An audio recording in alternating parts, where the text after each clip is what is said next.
أفمن هو قائم على كل نفس بما كسبت وجعلوا لله شركاء قل سموهم أم تنبئونه بما لا يعلم في الأرض أم بظاهر من القول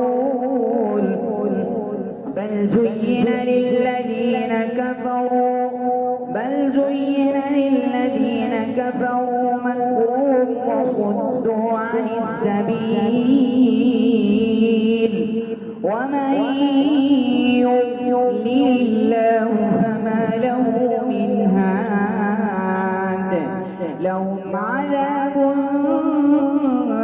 في الحياة الدنيا ولعذاب الآخرة أشق وما لهم من الله من واق وعد المتقون تجري من تحتها الأنهار أكلها دائم وظلها تلك عقبى الذين اتقوا وعقبى الكافرين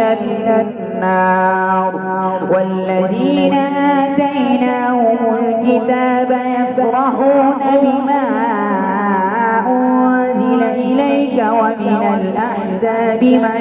ينكر بعضه قل إنما أمرت أن أعبد الله ولا أشرك به إليه أدعو وإليه مآب وكذلك أنزلناه حكما عربيا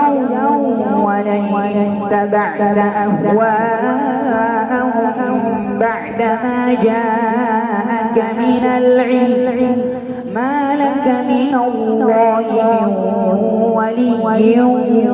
ولا واق